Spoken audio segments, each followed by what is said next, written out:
La production de biogaz, énergie renouvelable issue de la méthanisation, est une filière fortement soutenue en France car elle permet de valoriser des déchets organiques, notamment les effluents d'élevage.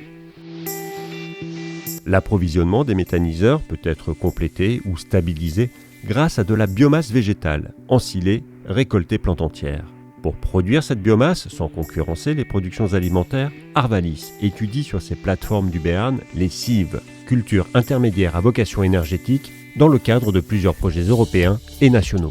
Nous travaillons sur les cives dans le cadre de différents programmes de recherche, notamment dans le cadre du projet CIPRE qui nous apporte des enseignements sur différents systèmes de culture intégrant des cives. La plateforme CIPRE du Béarn est intégrée dans le projet Divers Impact, qui est un projet européen qui regroupe plus de 30 partenaires issus de 11 pays différents. L'objectif de Divers Impact est de promouvoir la diversification des systèmes de culture en vue d'en améliorer la productivité, de fournir davantage de services écosystémiques et d'accompagner le développement durable des filières. Sur la plateforme CIPRE Béarn, nous testons plusieurs systèmes innovants, dont 2 incluant des cives d'hiver et 1 incluant des cives d'été.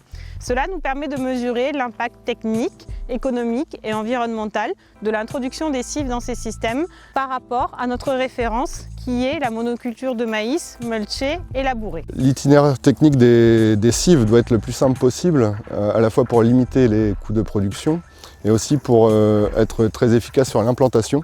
Les cives doivent être implantées quelques jours seulement après la récolte de la culture précédente. Au-delà des chantiers d'implantation et de récolte de la cive, nous ne recommandons qu'une seule opération culturelle supplémentaire qui est d'apporter un peu d'azote en sortie d'hiver pour booster la croissance de la cive en fin de cycle. Nous implantons donc tous les ans une avoine diploïde en tant que cive d'hiver entre 2 maïs et dans une rotation de 2 ans, nous implantons une avoine diploïde toujours en tant que cive d'hiver entre le soja et le maïs. La productivité moyenne sur 5 ans de ces cives est de 6,6 tonnes de matière sèche pour la cive implantée entre 2 maïs et de 7,15 tonnes de matière sèche par hectare pour la cive implantée après le soja. Donc cette légère différence de productivité est due au fait qu'après un soja, on implante en général plutôt la cive qu'après un maïs. Le rendement des cives d'hiver est en général assez stable, sauf en cas d'accident climatique particulier, comme par exemple le gel d'épi qui peut arriver sur cette espèce assez sensible. Pour les cives d'hiver, la productivité est principalement portée par des graminées qui ont l'avantage d'être très productives en fin de cycle et assez souples au niveau de la date de semis.